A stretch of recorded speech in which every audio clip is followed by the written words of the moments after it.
Welcome back to another Deck Tech, and today we're doing a deep dive on one of the most exciting and powerful decks in the multiverse. Today we're taking a look at a commander that offers a symphony of legends, a veritable who's who of Magic's most iconic characters, Esika, God of the Tree. Now at first, Esika seems like a humble mana dork, a 3-mana 1/4 that can tap for 1 mana of any color, and she extends that ability to all other legendary creatures. It's a solid ability, no doubt, helping you fix your mana in 5-color decks. But the real reason we're here, the conductor of this legendary orchestra, is the other side of the card. The Prismatic Bridge. For 5 mana, this enchantment kicks your game into overdrive. At the beginning of your upkeep, you get to take a look at the top card of your library until you find a creature planeswalker, and you put it directly onto the battlefield. That's right, free of charge. In a deck packed to the brim with high-impact legendary creatures, the Prismatic Bridge is a game-winning engine that your opponents must answer immediately. This particular build of Esika is a legendary toolbox deck. Forgoes a simple linear strategy for a versatile collection of powerful creatures that can adapt to any situation. It's a deck that promises a different experience every time you shuffle up. A wild ride through the annals of Magic's history. So without further ado, let's pull back the curtain and meet the cast of this incredible production. Now to get ahead on mana and resources, we have Animar, Soul of Elements. Fantastic early gameplay that grows with every creature you cast, making your subsequent legendary beaters cheaper and cheaper. Azusa, Lost but Seeking, lets you play 2 additional lands each turn, a powerful ramp effect in a deck with a high mana curve. Kadama of the East Tree, when it hits the board, allows you to put a permanent from your hand onto the battlefield with a mana value less than or equal to another permanent that just entered. With the Prismatic Bridge, that's a free permanent every upkeep. Next, we have our card advantage engines. Chulane, Teller of Tales is an absolute powerhouse, drawing you a card and ramping you every time you cast a creature spell. In a deck this creature heavy, Chulane can quickly get out of hand. Edric, Spymaster of Tress, incentivizes you and your opponents to attack anyone but you, drawing you a ton of cards in the process. Jorah, Weatherlight Captain, turns every legendary spell you cast into a cantrip, keeping your hand full. And let's not forget Reiki, the History of Kamigawa, a simple yet effective engine that draws you a card whenever you cast a legendary spell. Of course, a good toolbox needs answers, and this deck has them in spades. Brenna the Demagogue encourages your opponent to attack each other while drawing you cards and beefing up your creatures. Captain Sisei is a legendary tutor on a stick, allowing you to search your library for a legendary card and put it into your hand. This is your way to find the perfect answer for any situation. Her modern counterpart, Sisei Weatherlight Captain, can pull legendary permanents directly onto the battlefield. Derevi, Empirical Tactician, can tap down threats and untap your own permanents, including lands, providing incredible flexibility. And what's a legendary deck without some serious muscle? Gisela, Blade of Goldeneye, doubles your damage and halves the damage you take. A game-warping effect that can end things in a hurry. Koma, Cosmos Serpent, is a massive threat that's difficult to remove, creating a growing army of serpents and giving you the ability to tap down any permanent. Najeela, the Blade Blossom, can create a swarm of warriors, and with enough mana give you extra combat steps to finish off your opponents. And Orcus, Prince of Undeath, can either wipe the board of smaller creatures or bring back a host of your own fallen legends from the grave. We also have a suite of legends that provide unique and powerful utility. Arvad, the Cursed, gives all other legendary creatures a much-needed boost. Kethis, the Hidden Hand, makes your legendary spells cheaper and allows you to cast them from your graveyard. Lisa, Forgotten Archangel, brings your non-token creatures back to your hand when they die, providing incredible resilience.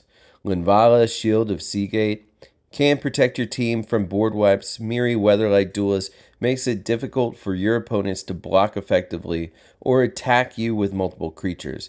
And Shalai, Voice of Plenty, protects you and your creatures from targeted removal. This deck is also not shy about including some of Magic's most iconic and powerful legends. We have Ragavan, Nimble Pilferer, to get in for some early damage and mana acceleration. Sakashimi of 1,000 Faces can become a copy of any creature you control, but its name is still Sakashima. So you can have 2 of the same legends, and Valki, God of Lies, who can be cast as a powerful planeswalker to bulk Cosmic Imposter, is a fantastic hit off the Prismatic Bridge. Now this is just a sampling of the incredible cast of characters in this deck. Each one brings a unique ability to the table, and the joy of playing this deck is discovering the powerful synergies that emerge as you assemble your legendary army. Our creatures are the stars of the show. They're supported by a powerful collection of spells and artifacts that help us execute our game plan. Our sorceries are focused on ramp and recursion. Cultivate, Farseek, and 3 Visits are classic green ramp spells that help us fix our 5 colors and accelerate into the Prismatic Bridge. Koma's Druidic Vow can be a massive spell in late game, putting a ton of legendary creatures and lands onto the battlefield. Primeval's Glorious Rebirth is a powerful recursion spell that can bring back all of your legendary permanents from graveyards for one final glorious charge. And Urza's Ruinous Blast is a one-sided board wipe that exiles all non-land permanents that aren't legendary, leaving your army untouched. Our artifacts provide much needed mana fixing and acceleration. Arcane Signet and Soul Ring are commander staples for a reason. Chromatic Lantern is a must-have in any 5-color deck, making all of your lands tap for any color. Mox Amber is particularly powerful here, tapping for any color as long as you control a legendary creature or planeswalker. And the Great Henge is a powerhouse, providing card draw, life gain, and a way to make your creatures even bigger. And Hero's Podium is another great way to pump your legendary creatures and find the one you need. Our enchantments are few but impactful. Barb Class makes your legendary creatures cheaper and eventually lets you cast them from the top of your library. Guardian Project is another fantastic card draw engine in a creature-heavy deck. Rhystic Study is a blue staple that will either draw you a ton of cards or tax your opponent's mana. And Rhythm of the Wild gives your creatures haste, makes them uncounterable, ensuring your threats hit the board and can have an immediate impact. And then we have one planeswalker in this deck, which is Kaya. And Kaya provides removal, graveyard hate, and the ultimate can bring back one of your legendary creatures from exile each turn. A 5-color deck lives and dies by its mana base, and this one is built for consistency. We're running a full suite of fetch lands, shock lands, triumphs to ensure that we have access to all 5 colors when we need them. Command Tower and Exotic Orchard are auto includes, but the real star of the mana base is the World Tree. Once you have 6 lands, all of your lands can tap for any color of mana. And if you can pay its hefty activation cost, you can put every single god from your deck directly onto the battlefield. While this deck isn't strictly a god tribal deck, it does run a few powerful gods that makes this potential and gives it the potential for a game-winning play. So how does this all come together in a game? Your early turns are all about setting the stage. You want to ramp and fix your mana to cast Esika and ideally get the Prismatic Bridge onto the battlefield as quickly as possible.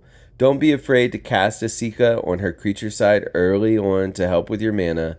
Once the Prismatic Bridge is online, the fun really begins. Each upkeep, you'll be adding a new powerful legend to the board. Your role as the player is to be the conductor, identifying the biggest threats at the table and using your toolbox of legendary creatures to deal with them. Need to draw some cards? Look for Chulane or Reiki. Is an opponent's board getting out of hand? Find a board wipe like Orcus or Urza's Ruinous Blast. Need to protect your own board? Search for Shalai or Linvala. Possibilities are endless, and that's what makes this deck so exciting to pilot. Your win conditions are as varied as your creatures. You can win through overwhelming combat damage with cards like Gisela or Najeela. You can assemble a game-winning combo with some of the most intricate legendary synergies. Or you can just simply outvalue your opponents with the relentless stream of free creatures from the Prismatic Bridge. The Esika God of the Tree deck is a testament to the power and diversity of legendary creatures in Magic the Gathering. It's a deck that both is powerful and incredibly fun to play, offering a unique experience every time you sit down at the table. It's a toolbox of answers, a symphony of legends, a deck that is sure to create an unforgettable story. So if you're a fan of big, splashy creatures and a deck that can adapt to any situation, I highly recommend giving Esika build a try. You won't be disappointed. If you've watched this far, I really thank you and I appreciate you for being here. Don't forget to give maybe a like and a subscribe, as it really does help out the videos and it helps us to grow on YouTube.